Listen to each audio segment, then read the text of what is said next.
Saint Ambrose of Milan was born in around the year 340 to a Roman family, a family heavily involved in the administration of the Roman Empire. There are some legends surrounding his birth and the giving of his name, but we leave them aside. He studied at Rome and embarked upon a political administrative career similar to that of his father. And then he was made prefect of the region of Liguria and Emilia in the north of Italy, having his seat in Milan. This was in 372. A couple of years later, the Bishop of Milan died, and the diocese was vacant. And during this time, conflicts which have been sort of kept on the down low between Orthodox Catholic Christians and the Arian heretics became quite prominent.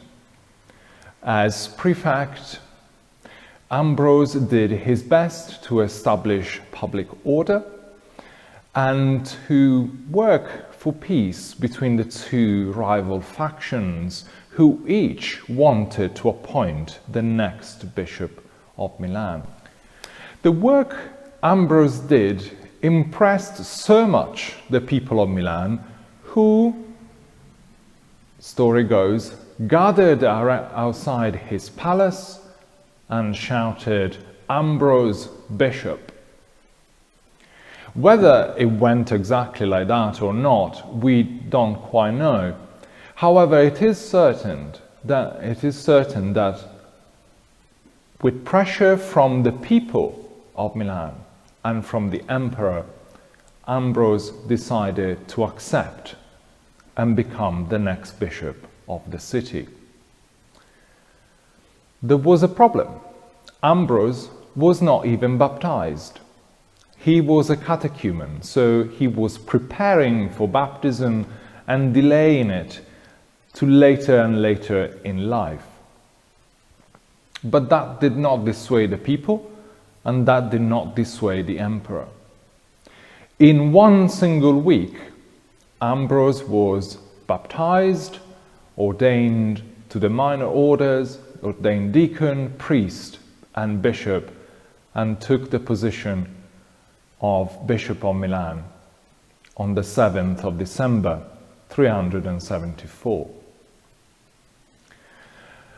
Now, somebody that is acclaimed by the people as the next bishop and now finds himself leading the church in one of the most important cities of the empire may, justifiably so, think very well of himself. He could be quite proud of his position. And yet Ambrose was a man, under many aspects, a man of humility. Writing on the duties of the clergy, he recounts his personal experience as a newly baptized, as a new bishop, saying, before I could teach the people of God, I had to learn myself.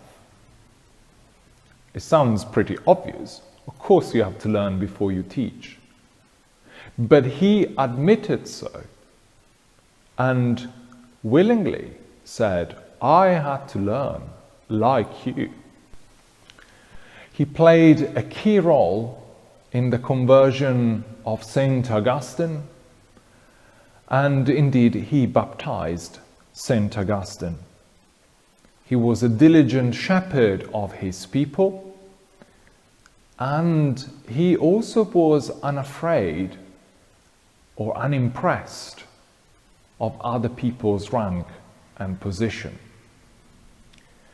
Indeed, At one point, the Emperor Theodosius did something incredibly wrong, especially for our way of thinking. In retaliation for rebellions in the empire, he ordered a massacre in the city of Thessalonica, where 7,000 people were killed. When Theodosius, as an army general, thought, okay, this was fine, and presented himself to the door of the cathedral, to the door of the church for Mass,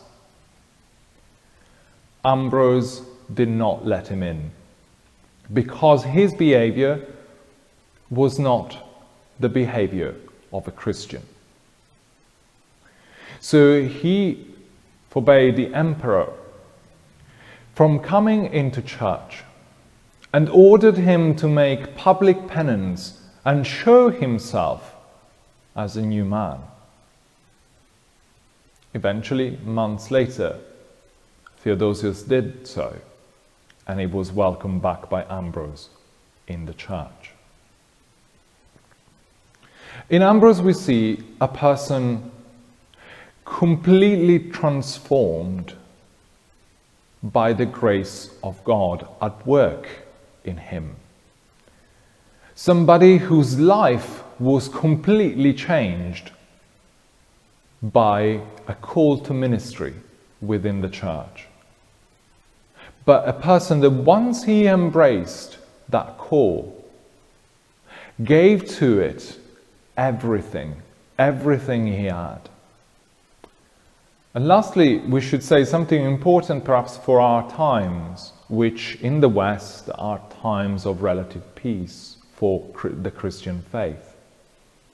Ambrose encouraged devotion to the martyrs, veneration of those who have given their lives for the Christian faith. And he built a church in Milan for 2 martyrs who had died years before him at the hands of the Roman army. He now, almost 1700 years later, he is buried with them. May St. Ambrose pray for us and pray for our bishops, that they too may be diligent, faithful, and learned shepherds of God's people.